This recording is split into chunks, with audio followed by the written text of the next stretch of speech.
Baik. Okay, dia sama je. Google Document dengan Microsoft Word mempunyai sifat yang sama, function yang sama. Cuma Google Doc ni dia ada sedikit limitation dia tu, keterhadan dia tu ada sedikit lah. Kalau anda rasa nak menulis, tak nak save dalam laptop, anda boleh buka terus Google Doc, sebab Google Document ni dia akan direct save kepada drive anda. Okay, drive ni maksudnya drive Google. Tetapi drive Google dulu dia sekali kita save dia boleh tahan lama. Jadi kita boleh save banyak-banyak lah sampai pada limit dia punya drive tu. Tetapi sekarang lepas beberapa bulan kalau kita tak buka dokumen berkenaan dia akan delete secara automatik. Sekarang ni Google Drive dah buat macam tu. Sebab nak suruh orang bayar ke macam mana, wallahualam tak tahu lagi lah. Okay, tapi buat masa ni boleh gunakan Google Document kalau tidak ada Microsoft Word dalam phone anda. Okay, kalau macam Fakrul nak try pun boleh buka Google Document dalam phone, boleh tukar-tukar window lah sebab dalam phone kan senang. Google Meet tu kalau awak minimize Google Meet dia tak hilang. Awak minimize dia, awak buka Google Microsoft Word ke, dia akan still going on Okay. Baik, untuk penulisan pertama. Pertama sekali yang anda kena ingat ialah tengok dekat bahagian font. Okay, apa font anda? Okay, tengok penerbitan anda, apa yang dia nak daripada font. Kalau dia kata dia nak Arial, awak ambil Arial. Kalau dia nak Times New Roman, awak ambil Times New Roman. Okay, dalam Google Doc ni dia sangat terhad tulisan dia, tapi dalam Microsoft Word dia banyak jenis tulisan. Okay, jadi sama ada Arial, Times New Roman, kadang-kadang dia suka guna Comic Sans. Itu bergantung, betul-betul bergantung kepada penerbitan. Tapi kalau dia tak sebut, katakanlah dia tak sebut apa jenis font yang dia nak, selalu kita guna Times New Roman. Okay, size yang biasa digunakan ialah 12. Okay, jadi awak guna font dulu, cari font. Dalam Microsoft Word cari Times New Roman, cari size dia 12, kemudian justify. Ni, kiri kanan ni justify. Justify ni kalaulah secara short dia awak boleh letak Ctrl J. Ctrl J kalau dekat dalam Microsoft Word. Ctrl J dia akan jadi justify. Kita tak nak yang left align ataupun center align ataupun right align, kita tak nak. Kita nak justify. Okey, dah siap 3 tu barulah anda boleh mula menulis dengan selesa. Ingat, anda kena set dulu font anda. Okay, bila menulis, ingat sentiasa ada tajuk untuk penulisan karya anda. Okay, tajuknya apa? Tugasan anda yang saya berikan ialah menulis sebuah cerpen. Ada buku skrip dan juga cerpen. Jadi sekarang kita cuba tengok kepada penulisan cerpen. Okay, untuk cerpen, katakanlah tak dapat tajuk lagi, tetapi tema untuk tajuk awak tu awak dah pilih. Tajuk tema dia kekeluargaan, contohlah. Tajuknya anda nak bawa tajuk tentang pengorbanan ayah. Jadi jangan tulis tajuk tu pengorbanan ayah, dia tak berbunyi kreatif. Carilah satu tajuk yang mempunyai satu bentuk kreativiti yang bila orang baca tajuk, orang dah tertarik untuk membaca tajuk awak tu sehingga habis. Membaca cerpen awak. Okay, apa tajuk yang kalau Fakrul, tanya Fakrul dulu. Fakrul boleh bagi tak satu contoh tajuk untuk sebuah cerita yang berkisahkan pengorbanan seorang ayah? Bagi tajuk yang kreatif sikit Fakrul.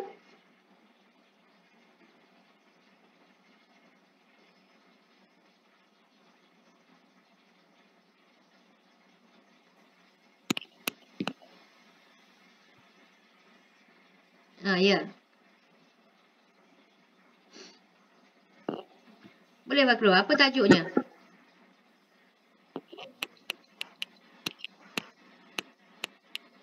Pengorbanan seorang ayah. Itu tajuk, itu kira macam tema. Tajuk apa yang Fakrul nak letak sebagai tajuk yang kreatif?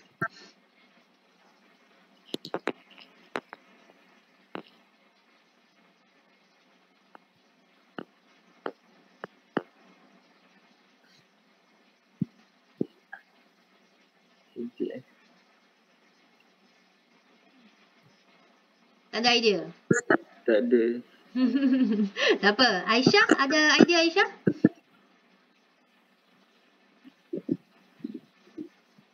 Tak ada, madam. Takkan tak ada. Ni budak kemahiran nulis kena ada.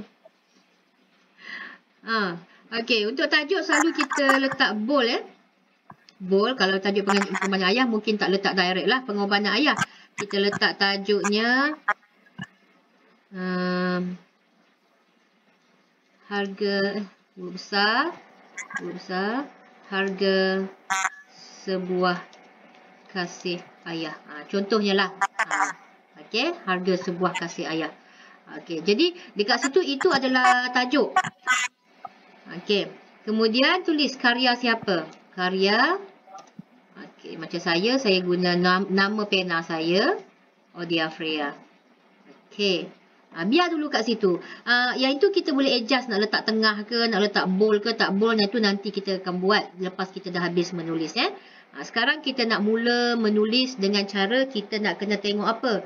Tata bahasa kita, tanda baca kita, paragraphing kita, perenggan-perenggan yang berlaku.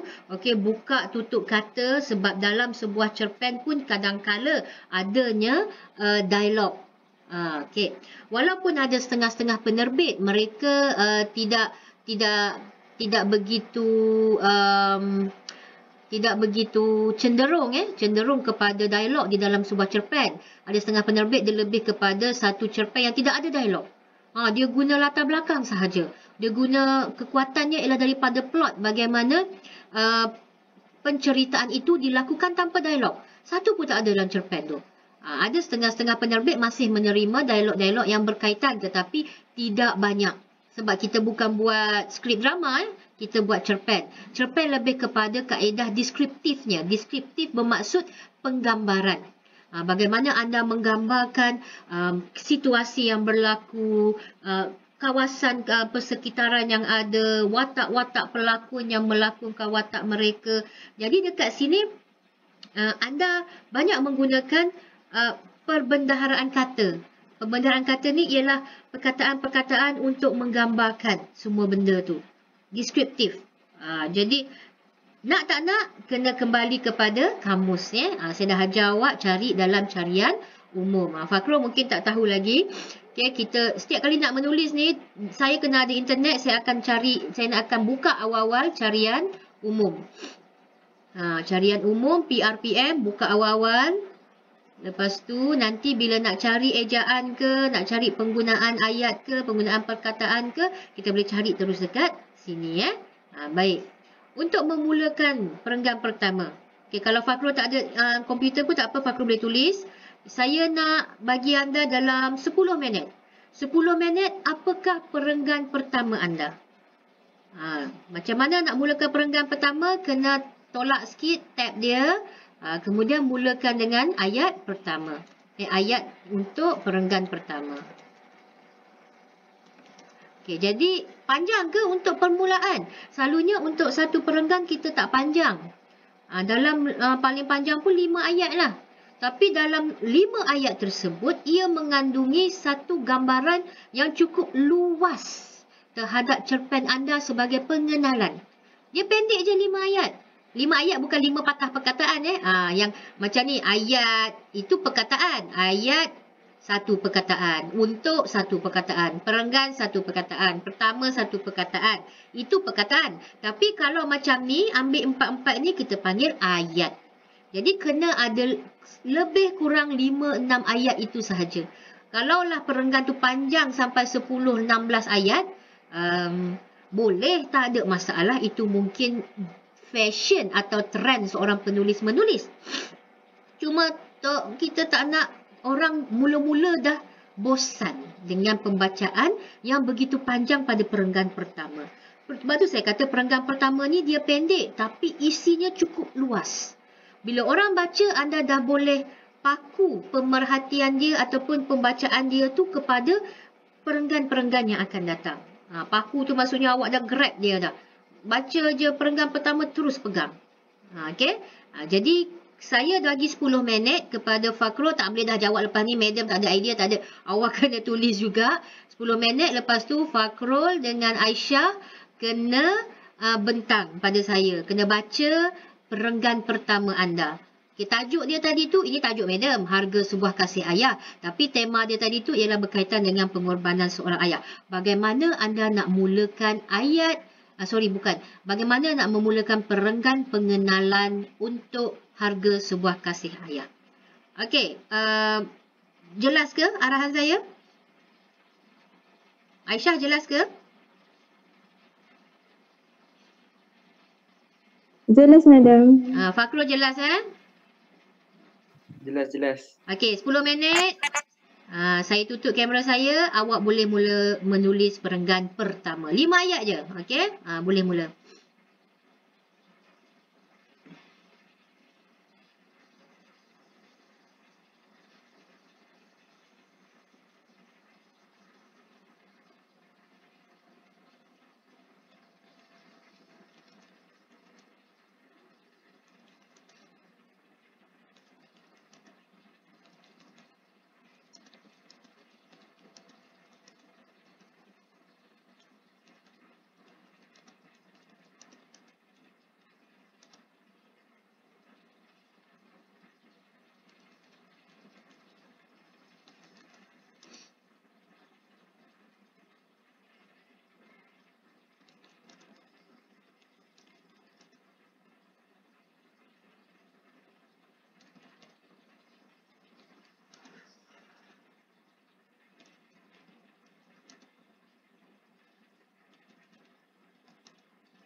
Okey. Siap dah ke?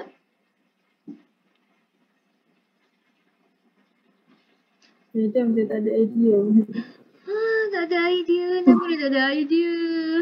Nak cakap pasal ayah je pun. Ya Allah, kalau waktu ni nak dapatkan feeling dia kan. Okey, memang Maya tahu setiap kali kita diberikan macam ketetapan masa kebanyakannya kita terdorong untuk susah nak keluarkan idea tu disebabkan oleh dorongan ketetapan masa tadi tu. Kan kita dah bincang sebelum ni, ia adalah salah satu di antara masalah menulis Tapi walau bagaimanapun untuk kita akur kepada ketetapan masa yang diberikan, kita cuba pandang benda tu dari banyak perspektif. Aisyah pandang daripada banyak perspektif, walaupun orang kata kita menulis ni banyak perkaranya ialah daripada pengalaman kita. Ya betul, daripada pengalaman kita itu lebih senang. Tetapi mungkin ada di antara tajuk-tajuk yang diberikan atau tema-tema yang diberikan tidak berkaitan dengan pengalaman hidup kita. Kita kena berimajinasi. Pada ketika itu, nak tak nak, kita kena berimajinasi, kita kena pandang bahawa dunia ni luas. Aisyah kena pergi seluas capaian minda Aisyah yang boleh capai. Okey. Kita, kalaulah tajuknya berkaitan dengan pengorbanan ayah, jika kita masih ada ayah, kita boleh gambarkan ayah kita di pandangan minda kita. Kalau kita sudah kehilangan ayah, kita gambarkan perasaan kehilangan ayah. Kita gambarkan kesyahduan, kita gambarkan kecintaan terhadap dia yang sudah tiada. Walaupun dia masih hidup, itulah bagi mereka yang masih ada ayah yang hidup, lambangkan pula bahawa ayah itu masih ada, kasih sayangnya masih didambakan. Kita rindukan ayah. Ataupun kita ada ayah tetapi kita nak buat kisah bahawa bukan ayah kita lah, kita mengisahkan ayah orang lain yang sudah tiada. Ataupun kita sendiri yang sudah kehilangan ayah, kita nak gambarkan orang lain yang masih ada ayah. Jadi seorang penulis ni dia kena keluar daripada safety zone dia ataupun comfortable zone dia, zone selesa. Dia kena keluar, tak boleh kata tidak, awak kena paksa. Memang kita penulis mula-mula ni memang kita rasa memang saya bukan seorang Japanese, saya bukan seorang penulis, kenapa saya kena nulis? Itu kan kita selalu persoalkan macam tu. Tapi bagi saya, anda dah masuk subjek kemahiran menulis dan tanggungjawab saya untuk membantu anda menjana idea anda. Okey, sekarang Aisyah fikir tentang watak seorang ayah. Aisyah nak watak seorang ayah itu bermula bagaimana dan berakhir bagaimana. Adakah hendak bermula sebagai seorang ayah yang baik, kemudian dia dipanggil ilahi di penghujung cerita, ataupun menggambarkan seorang dari pandangan sudut seorang anak. Okey, anak ini sudah kehilangan ayah, ataupun sudut seorang anak yang baru lepas berbalah dengan ayahnya, ataupun sudut seorang ayah yang pada ketika itu menggambarkan tentang kesusahan hidup dia membesarkan anak-anak selepas kematian isteri. Jadi dia banyak sudut. Kita kan banyak tengok drama, banyak tengok movie kan, ada yang suka membaca, banyak cerita-cerita yang klise berkaitan dengan pengorbanan seorang ayah. Okey, tak apa Aisyah, tak apa, saya faham. Mungkin hari ni saya terkejut sikit Fakrul ada idea ke tak ada juga?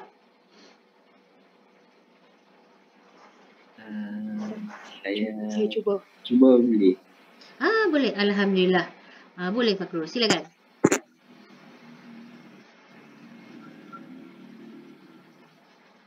Kedinginan malam yang sunyi menyentuh jiwaku melihat keindahan ciptaan ilahi yang maha agung. Terasa nikmatnya bila ku rasa kasih sayang seorang ayah.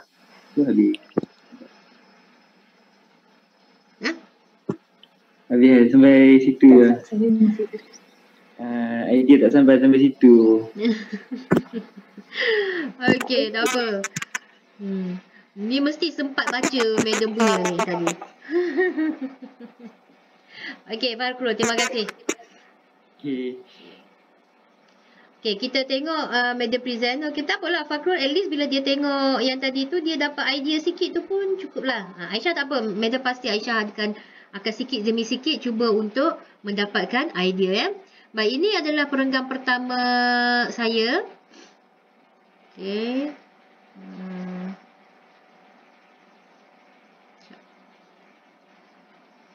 Saya memulakan dengan satu bentuk macam monolog si anak.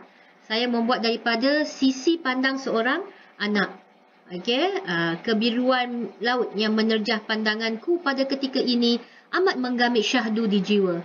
Terbentang luas cinta ilahi kepada hamba-Nya bersama-sama kurniaan yang tidak mampu digambarkan dengan sekadar kata-kata. Mungkin seluas itu juga kasih ayah kepada kami 5 beradik sejak pemergian ibu 1 tahun yang lalu. Walau tidak pernah ayah meluahkan beban yang dipikul, tetapi keterlaluan perangai aku sebentar tadi telah membuatkan ayah jadi terpaksa melepaskan segala yang terbuku di jiwanya. Tidak akan pernah aku lupakan setiap baik kata yang terlafaz oleh lidah ayah di hadapan adik-adikku. Dekat situ, memberi satu bentuk gambaran. Gambarannya apa? Gambaran dia tadi tu ialah dia sekarang tengah duduk di tepi laut. Kemudian dia tengah ingat, dia memandang kepada laut, dia memandang kepada keluasan laut itu, kepada keluasan cinta ilahi, dan dia relate kepada keluasan kasih ayah dia kepada dia 5 beradik, dan dia adalah yatim sebab ibu dia telah meninggal dunia setahun yang lalu. Ini adalah penceritaan yang meluas. Saya kata 5 ayat tapi awak bagi keluasan cerpen tu. Kita dapat baca daripada paragraf yang pertama. Okey, walau tak pernah ayah meluahkan beban yang dipikul, tapi keterlaluan perangai aku sebentar tadi membuatkan ayah jadi terpaksa melepaskan segala yang terbuku di jiwanya. Membawa maksud apa? Bahawa dia bergaduh dengan ayah dia sebentar tadi.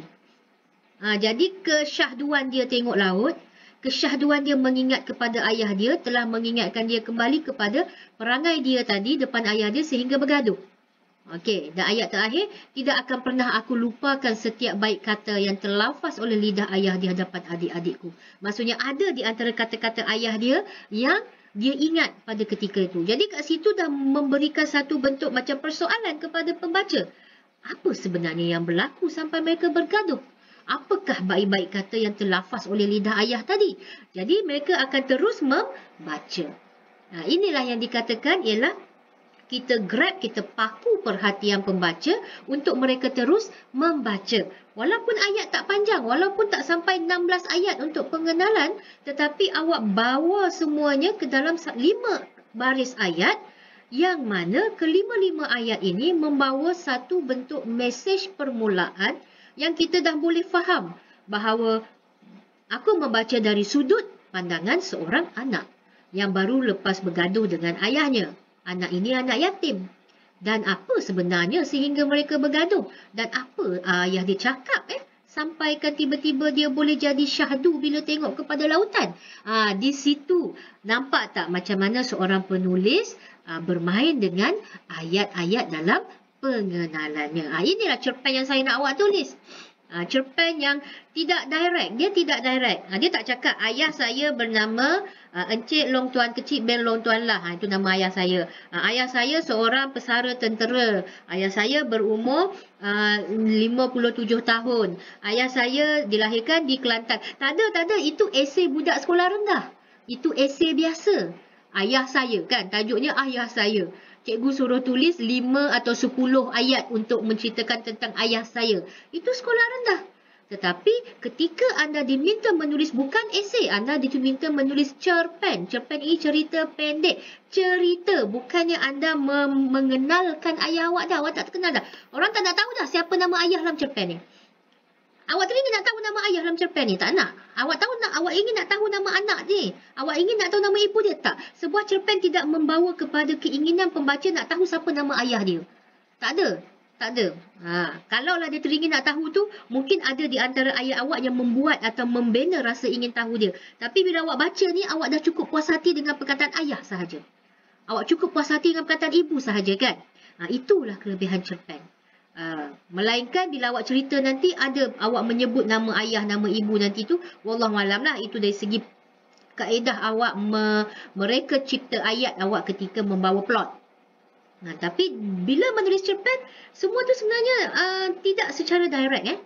Itu kata kepenulisan, penulisan kreatif. Okey, jadi pengenalan tadi apa? Saya cakap okey, di antara nota-nota untuk pengenalan boleh ambil sebagai nota anda. Pertama, pengenalan itu kena pendek tetapi mempunyai isi yang sangat luas terhadap cerpen secara keseluruhan. Okey, pendek sahaja. Okey, yang ada dalam tu ialah pengenalan kepada cerpen. Dia beri pengenalan. Pengenalan tu dia membawa maksud apa? Situasi. Okey, apa yang awak nak cakap situasinya dalam cerpen? Cerpen sebuah cerita pendek. Awak tak boleh buat cerita itu melerik-lerik, tak boleh. Walaupun penceritaan anda itu ialah penceritaan tentang 40 tahun hidup watak tu, 40 tahun punya cerita, tetapi anda kena merungkai semuanya dalam sebuah cerita pendek. Takkan nak cerita ketika umur setahun, 2 tahun, 3 tahun, tak kan? Anda akan skip line tu. Skip dia punya years, tahun dia tu awak akan skip. Awak cerita yang penting-penting je. Jadi situasi yang tadi ni saya tak cerita macam mana ibu dia meninggal. Saya cuma kata pemergian ibu 1 tahun yang lalu. Jadi orang tahu bahawa watak anak itu ialah anak yatim. Watak ayah itu ialah ayah tunggal. Kan? Tak ada saya cerita mak dia meninggal macam ni, tak ada. Kalau perlu nanti dalam penceritaan anda nak flashback ke, kalau perlu untuk plot anda, bukalah cerita. Tapi kalau rasa tak perlu, anda ada benda lain yang anda nak fokus, sekurang-kurangnya orang dah dapat tahu dan dah dapat feel. Awak ni nak cerita tentang anak yatim, tak ada ibu. Dan awak nak cerita tentang pengorbanan ayah tunggal. Bukan kata ayah tunggal je pengorbanannya besar. Ayah yang tidak tunggal ni tak besar. Besar juga pengorbanan ayah yang tidak tunggal. Cuma bagaimana kita bermain dengan emosi pembaca. Orang-orang kita ni suka bermain dengan emosi.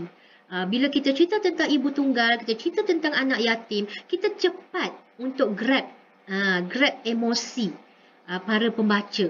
Sebab itulah kalau awak tengok dalam banyak penghasilan cerpen ataupun drama, awak tengok selalunya wataknya tu dia suka membawa watak anak orang miskin yang mungkin telah kehilangan ibu atau ayah, duduk dengan nenek atau atuk. Itu dalam kalangan watak yang suka dilihat dan juga suka cepat menarik perhatian penonton dan pembaca. Untuk watak orang jahat pula atau watak hero tu dia akan setentang. Kalaulah heroin ni anak orang miskin, anak yatim orang miskin, yang hero mesti anak orang kaya, ada mak ayah lagi kan. Jadi dia setentang, semua buat macam tu sebab apa? Sebab dia nak tunjuk bahawa situasi tadi itulah yang akan grab perhatian dan juga emosi pembaca. Okey, pengenalan kepada cerpen kena ada situasi, kena ada watak. Kalau boleh dah keluar dah watak di pengenalan tu. Supaya orang tahu dia nak aspek apa. Sebab dia tahu kalau tajuk awak tu harga ini tajuk yang biasa ni saya boleh ubah lagi kalau saya nak. Tajuk boleh ubah-ubah, cuma awak tahu nak buat cerita pasal pengorbanan ayah kan. Jadi awak dah mula mencari watak. Watak dalam cerpen tak banyak. Nanti kita akan cerita nota, cerita masuk nota. Hari ni kita hands on.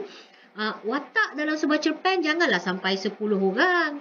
Janganlah sampai 15 orang. Awak nak cerita yang pendek. Bukannya cerita yang panjang kan. Tak perlu panjang-panjang. Tak perlu banyak-banyak. Ada di antara penulis yang berjaya membuat seolah-olah satu monolog. Dia cerita cerpen tapi seorang je watak dia. Dia cerita tentang diri dia. Dia buat macam seolah-olah travelog ataupun satu monolog ataupun satu kisah hidup diri dia sendiri tanpa ada watak kedua, ketiga, keempat. Itu hebatlah kalau boleh olah macam tu. Sebabnya watak yang lebih daripada seorang ni biasanya diperlukan untuk menaikkan watak utama, untuk support watak utama. Sebab tu kalau berlakon kita panggil supporter actors, pelakon watak sampingan, sebab dia akan menaikkan watak pelakon utama. Jangan sampai watak yang awak pilih sebagai watak kedua, ketiga dan keempat itu lebih tinggi atau lebih besar daripada watak utama. Okay, dalam kisah ini siapa watak utamanya? Fakrul, siapa watak utama dalam kisah yang Madam tulis ni?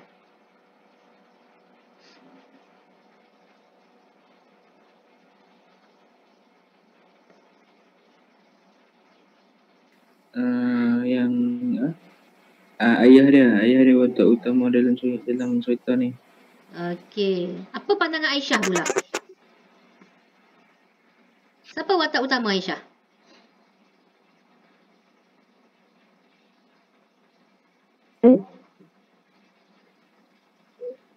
Ya, tak dengar Aisyah. Sekali lagi.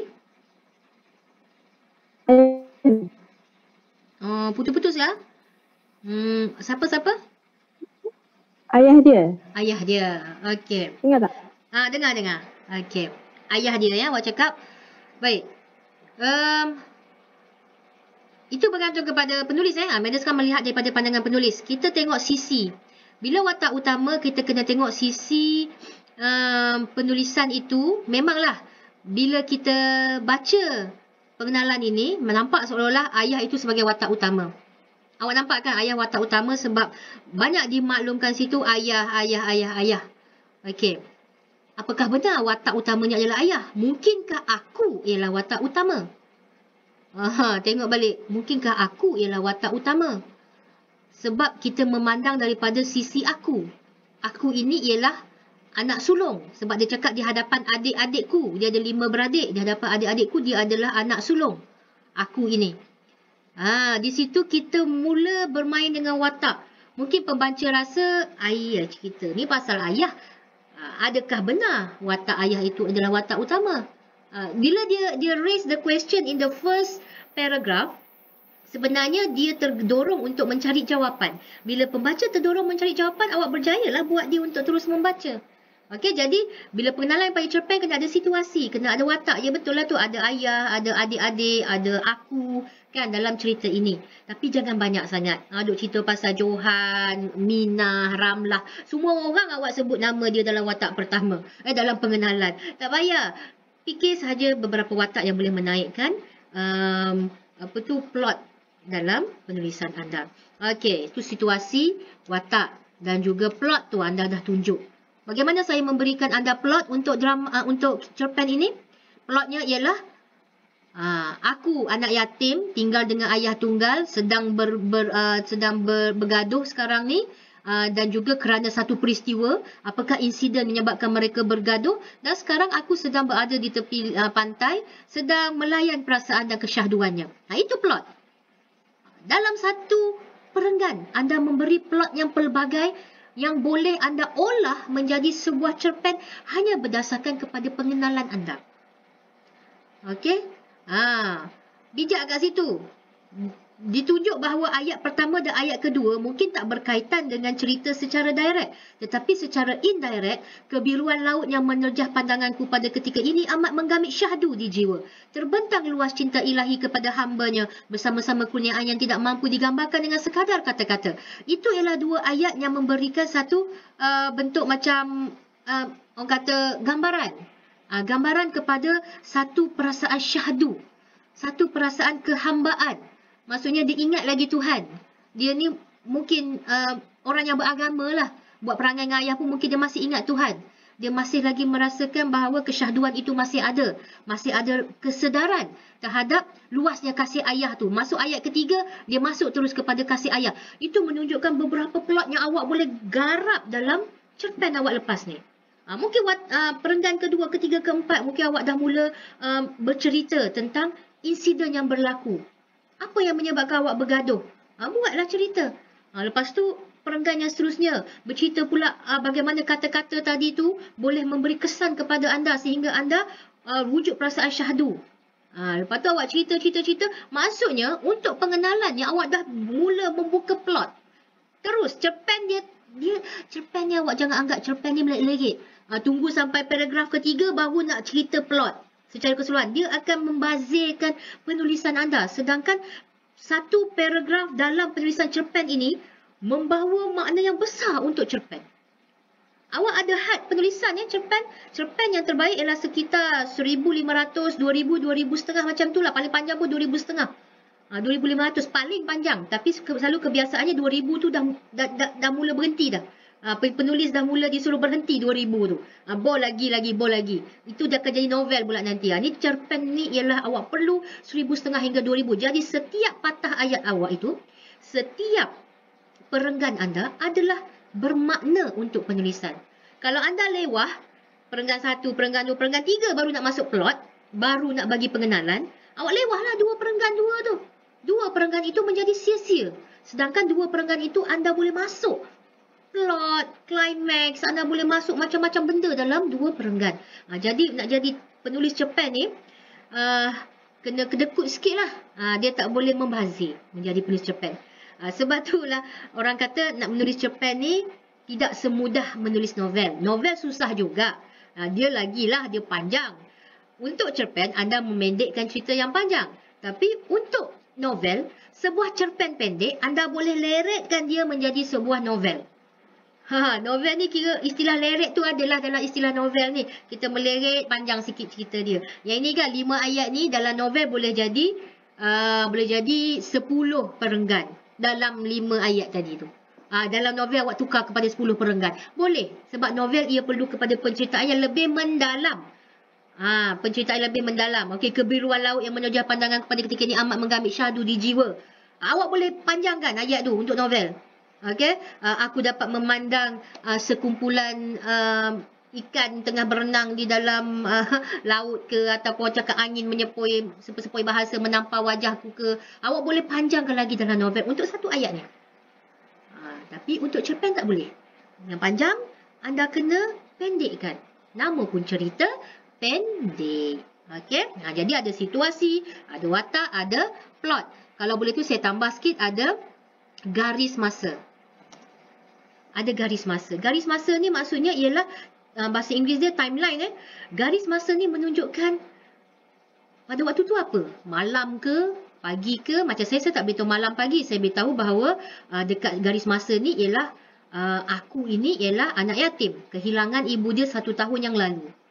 Itu garis masa yang saya letakkan di situ. Jadi kalau dia pandang kebiruan laut, waktu bila kita boleh pandang laut tu warna biru? Waktu siang lah. Waktu malam nampak ke laut biru? Tak nampak waktu malam. Jadi kat situ saya tak guna garis masa pada pagi ini aku memandang ke laut. Tak. Saya tak guna garis masa yang direct mengatakan pada waktu itu pagi atau siang. Saya guna kebiruan laut yang menerjah pandanganku. Malam tak nampak biru laut. Jadi secara automatik pembaca akan boleh menggambarkan kebiruan laut itu ialah ketika waktu siang. Ketika matahari ada, barulah boleh nampak image laut itu dalam bentuk biru. Warna dia. Bila dah malam tak nampak dah, gelap dah, tak nampak. Jadi garis masa itu nampak secara tidak jelas di dalam penulisan. Awak tak cakap pada pagi ni. Nak cakap boleh. Bukannya tak ada masalah, bukannya menjadi kesalahan kalau nak kata pada pagi ini aku duduk bersendirian di tepi pantai melihat kepada kebiruan laut. Tak ada masalah. Tapi macam saya cakap tadi, nak jadi penulis cerpen, anda kena kedekut. Anda tak nak bazirkan walau satu pun ayat atau perkataan dalam penulisan cerpen. Jadi cukup sekadar mengatakan kebiruan laut untuk memberitahu bahawa pada waktu itu ia adalah siang. Kan nampak tak? Di sini kreativiti anda.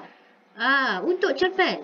Oh susahlah puan saya nak cari benda macam ni, nak tulis macam ni. Memang susah. Sebab tu belajar masuk kelas kan. Masuk kelas saya ni. Kalau dah bisa, dah otai, awak tak masuk kelas saya dah. Mesti awak masuk terus pergi hantar karya dah kan. Tapi sebab anda nak belajar, alhamdulillah. Jadi ingat kena ada garis masa. Secara direct ataupun indirect. Okey, langsung atau tidak langsung terpulang kepada anda. Tidak langsung ni macam saya lah. Saya membuat garis masa yang tidak langsung. Dekat sini. Okey, jadi cuba masukkan beberapa perkara ini dalam pengenalan kepada cerpen. Ini baru pengenalan. Tak cerita benda lain lagi sudahlah. Ni baru pengenalan. Dah nak hampir sejam baru pengenalan puan. Alah. Kan? Jadi inilah yang saya buat ni. Saya masuk bengkel penulisan sejak tahun 2017. Sampai tahun 2020 saya masuk bengkel penulisan. Saya tak pernah puas belajar. Saya rasa ada lagi benda yang saya tak tahu tentang penulisan. Terutama penulisan cerpen. Walaupun saya minat penulisan cerpen. Saya sangat suka penulisan cerpen sebabnya bagi saya dalam penulisan cerpen ni saya tidak perlu terlalu bersirat sangat. Saya tak perlu guna perkataan tersirat sangat. Tetapi saya cuma perlu jadi kreatif untuk menyampaikan cerita saya. Sebab tu saya lebih memilih cerpen daripada puisi. Puisi ni lagi susah. Nanti kita masuk nanti. Cerpen pun tak lepas lagi nak masuk puisi kan. Pening lah. Kalau awak pergi bengkel awak kena bayar tau. Awak kena bayar berapa ratus untuk satu bengkel. Kena pula dengan penulis-penulis otai. Penulis yang memang dah keluar cerita setiap sekali dapat anugerah sastra dia dapat anugerah sastra kan. Nak pergi belajar dengan dia 1 jam. Bukan 1 jam. Satu bengkel tu mau ratus-ratus. Tapi awak bayar yuran pengajian awak je. Tapi awak boleh belajar cara menulis ni supaya lebih mudah untuk anda menulis. Okey? Kalau ada kawan-kawan yang minat menulis, suruh masuk kelas ni. Nak pergi bengkel luar sana boleh. Pergilah tapi kena bayar. Okey. Jadi kat sini nampak saya ulang balik. Pengenalan anda itu perlulah pendek tetapi mempunyai isi yang sangat luas terhadap cerpen secara keseluruhan. Pengenalan kepada cerpen pula ialah perlu mengandungi situasi, watak, plot, garis masa, langsung ataupun tidak langsung. Okey, tajuk tadi ini adalah tajuk yang memberikan asas kepada penulisan anda. Nak tak nak, biar ada satu tajuk dulu. Ada setengah orang fikir, Ambo tulis dulu. Tulis sampai habis dulu, baru Ambo pilih tajuk. Ada, itu keselesaan dia lah. Tapi bagi saya sebagai penulis secara individu, penulis yang secara individu, saya lebih suka meletakkan satu tajuk dulu. Letak dulu tajuk. Sebab apa? Benda tu akan menjadi asas kepada penulisan saya supaya saya tak tersasar. Saya asas penulisan saya supaya saya tak tersasar, saya berpegang kepada tajuk ni dulu. Nanti bila dah tiba-tiba bawah tu ada benda lain, insiden yang datang, idea ni kan datang macam-macam kan. Kita mungkin ada plot yang bertukar dan sebagainya. Habis saja penulisan, baru saya get back to the topik balik. Baru saya ambil tajuk balik. Saya tengok tajuk apa yang paling sesuai. Itu yang akan saya buat. Jadi dekat sini nak menulis perlu pertama sekali kena ada minat lah. Kalau Fakrul ataupun Aisyah kata masuk ni sebab nak lulus je puan. Saya rasa awak tak boleh lama duduk dalam ni. Tak boleh lama duduk dalam kelas saya. Awak akan keluar nanti. Sebab awak rasa bila awak tak ada minat, awak tak akan boleh untuk faham bahawa ini sebenarnya usaha yang awak kena letakkan untuk menulis. Saya dah kata kelas ni nanti insya-Allah saya tak nak awak sekadar lulus. Kalau sekadar lulus saya boleh bagi lulus terus. Saya tak ada masalah. Tapi saya nak awak keluarkan karya awak dalam masa 1 semester ni. Kena ada karya. Cerpen yang awak hantar ke saya, insya-Allah kalau cerpen tu baik, saya akan tolong untuk awak karya itu diterbitkan. Tapi jangan copy paste lah. Ada pelajar sebelum-sebelum ni, saya kecewa lah sikit. Sebab ada antara mereka yang copy paste, ambil daripada orang lain. Saya tak nak lah, saya nak pelajar saya menulis. Walaupun satu hari satu perenggan. Cerpen ni hantar minggu ke-10. Kalau satu hari satu perenggan, minggu ke-10 ada dalam 50 hari. Kan 50 hari. 50 kali dengan 5 ayat satu perenggan. 250 ayat awak dah boleh ada. Kalau 250 ayat, satu ayat tu ada 10 patah perkataan. Awak dah menulis 2,500 patah perkataan. Settle cerpen. Kan saya kata cerpen 1,500, 2,000, 2,500. Kan? Jadi tetapkan di diri anda, satu hari satu perenggan saya akan tulis. Satu perenggan paling kurang 5 ayat saya akan tulis. Dalam setiap ayat tu paling kurang, paling tinggi, paling banyak 10 patah perkataan. Satu ayat. Jadi bila anda letakkan diri anda macam tu, insya-Allah habis je 10 minggu awak boleh hantar kat saya sebuah cerpen yang baik dan menetapi syarat. Okey, ada sebarang soalan? Aisyah dulu, ada soalan Aisyah? Tak ada, madam. Tak ada. Okey, Fakrul ada soalan?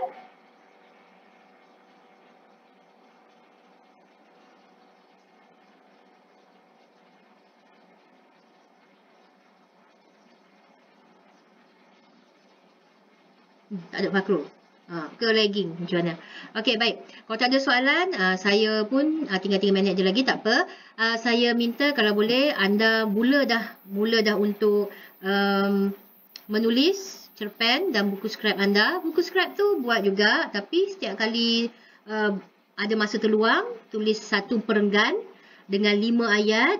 Dalam satu ayat tu ada dalam paling maksimum 10 patah perkataan. Mulakan menulis setiap hari.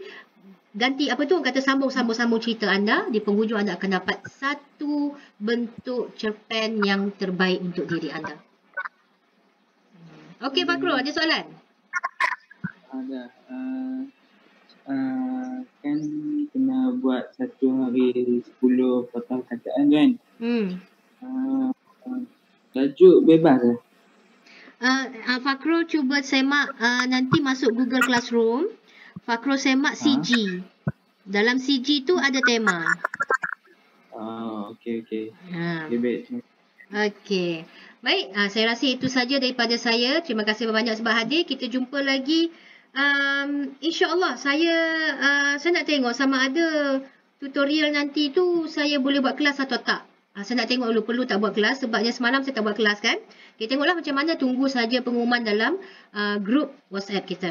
Okey, sesungguhnya yang baik itu daripada Allah SWT, yang kurang itu daripada kelemahan diri saya selaku insan biasalah. Kita sama-sama belajar dan sama-sama membimbing satu sama lain. InsyaAllah anda akan dapat sesuatu yang lebih bermanfaat dari sekadar ilmu nak lulus periksa je dalam kelas saya ya. Okey, terima kasih banyak sebab hadir. Kita jumpa lagi dalam kelas yang akan datang. Jaga diri baik-baik. Terima Okey. kasih, Madam. Okey, sama-sama. Okey, Assalamualaikum. Assalamualaikum, Madam.